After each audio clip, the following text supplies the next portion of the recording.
this man wrestled with the divine, grappling not just with flesh and bone, but with destiny itself. In a single night, Jacob's name and future were forever altered. But the blessing he received came with a price that would echo through generations.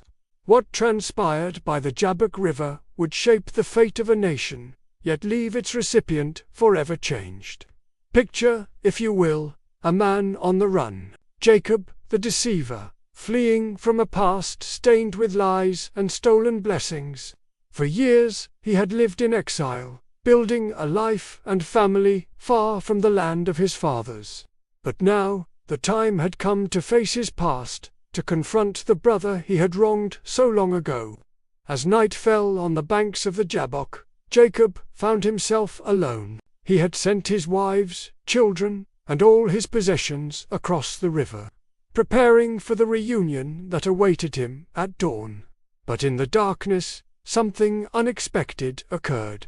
A figure appeared, and what began as a simple encounter soon turned into a fierce struggle.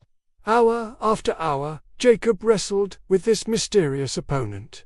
Was it a man, an angel, or something far more profound? As they grappled in the dust, neither willing to yield, Jacob began to realize that this was no ordinary fight. This was a battle for his very identity, for the future that lay ahead. As the first light of dawn began to break across the eastern sky, Jacob's opponent made a startling move. With a simple touch, he dislocated Jacob's hip, leaving him in agony. Yet even then, Jacob refused to let go. "I will not let you go," he gasped, "unless you bless me." It was in that moment, dear listeners, that the true nature of Jacob's adversary was revealed. This was no mere man, no simple angel. This was God himself, come down to wrestle with his chosen servant. And in that realization, Jacob's life was forever changed. "What is your name?" the divine being asked. "Jacob," he replied, the name that had defined him for so long. Jacob, the supplanter, the one who had taken his brother's birthright through cunning and deceit. But now, a new name was given.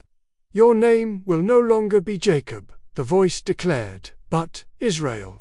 Because you have struggled with God and with humans and have overcome, Israel, the one who struggles with God." In that single moment, Jacob's identity was transformed. No longer was he defined by his past actions, but by this divine encounter. He had wrestled with God and survived, emerging not unscathed, but forever marked by the experience. As the sun rose over the landscape, Jacob limped away from the Jabbok, carrying with him a new name and a new destiny. But the blessing he had received came at a cost. His hip, wrenched from its socket, would never be the same. With every step, he would be reminded of that night, of the struggle that had redefined him. What Jacob didn't know, as he made his way toward the uncertain reunion with his brother, was that this encounter would ripple through history. The name Israel would become more than just his own. It would be the name of a people, a nation chosen by God to play a pivotal role in the story of humanity. But let us pause for a moment and consider the weight of this transformation. Jacob, who had spent his life relying on his own cunning and strength, had finally met his match. In wrestling with God, he had come face to face with his own limitations, his own need for divine grace and blessing. As he limped toward his future, Jacob carried with him not just a new name, but a new understanding of himself and his place in God's plan. He had been humbled, yes, but also elevated. The deceiver had become the overcomer, the one who had struggled with God and prevailed. Yet, dear listeners, we must ask ourselves, what does this ancient tale mean for us today? Are we not all, in our own ways, wrestling with the divine? Do we not all carry within us the potential for transformation, the capacity to be renamed and redefined by our encounters with the sacred? Perhaps, like Jacob, we too must come to the end of ourselves, before we can truly receive the blessing that awaits us. Perhaps we must be willing to struggle through the long night, to hold on even when our strength fails, to refuse to let go until we have been forever changed. As we reflect on Jacob's story, let us consider our own wrestlings, our own encounters with the divine. What name might God be waiting to give you? What blessing might be just on the other side of your struggle? And so, I leave you with this challenge. Don't shy away from the difficult encounters in your life.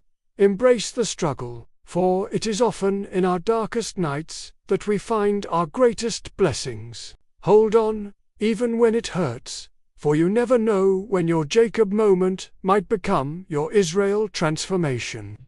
Remember, it is not the absence of struggle that defines us, but how we emerge from it. Will you, like Jacob, allow your encounters with the divine to reshape your identity and your destiny? The choice, my friends, is yours. Will you wrestle with God and prevail? Will you allow yourself to be renamed, redefined, and redirected? The night may be long, the struggle intense, but the dawn of a new identity awaits those who persevere. So go forth, embrace your own Jabbok River moment, and see what blessings await on the other side of your struggle. For, in the end, it is not just about winning or losing, but about being transformed by the very act of wrestling with the divine. And now, I invite you to share your own stories of transformation. Have you ever had a Jacob moment in your life?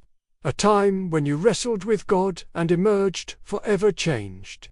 Leave a comment below and let us know. Your story might just be the inspiration someone else needs to hold on through their own long night of struggle. Until next time, remember, the greatest blessings come disguised as our toughest battles. Keep wrestling, keep holding on, and who knows? You might just find yourself with a new name and a new destiny. Also, subscribe for more videos. God bless you.